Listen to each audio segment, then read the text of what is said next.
That's basically the Tapmatic.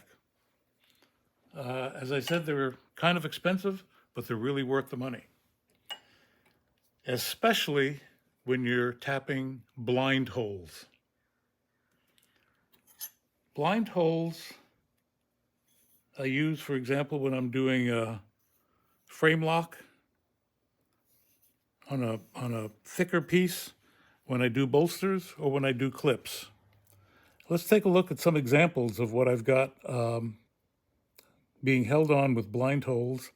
And the reason I use blind holes is so that you don't see the screws. And they're back over at the workbench.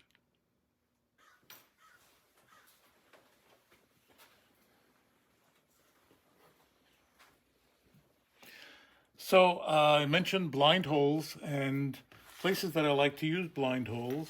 I mentioned frame locks with really thick sides so that the screw doesn't show on the opposite side. And I like to put my bolsters on knives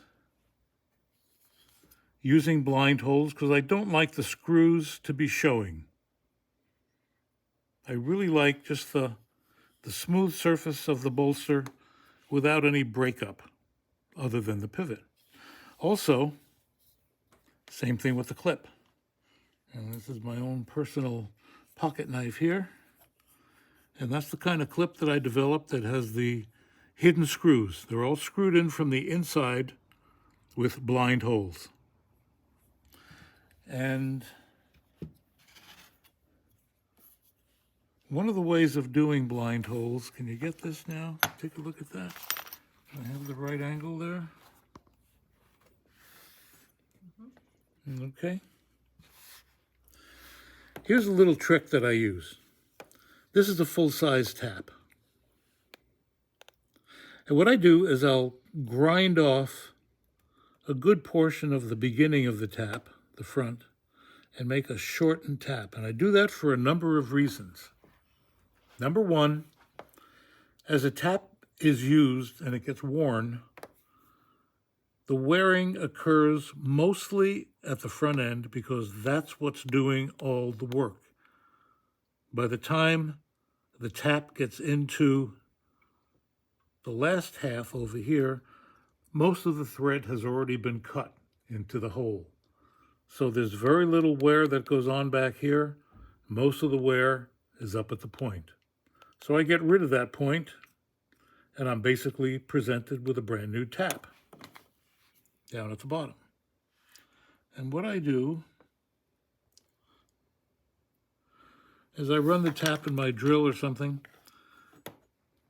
and I'll hold a whetstone or a ceramic sharpening stone against the first couple of threads, and that'll give it a little lead in. It'll just reduce the thread's diameter just a little bit to give it something to start, just a little bit to start with.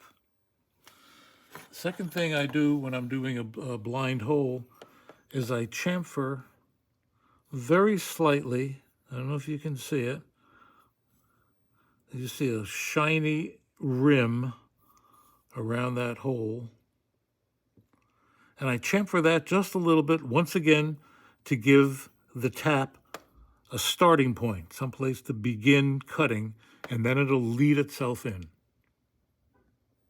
Okay. The other thing that happens when I cut half of the thread off is that this distance, the shorter tap, receives less torque. It's closer to the mandrel, so it's less likely to break. There'll be less wobbling and less waking. And one of the nightmares always is breaking a tap in a blind hole. And I'm going to go into broken taps in just a minute, but I want to show you about how I actually really do tap blind holes in titanium. I used to do this also with odd 80s, and people really didn't believe me when I told them, but I really did. So let's go back over to the Tapmatic, and I'll show you how we tap a blind hole in titanium.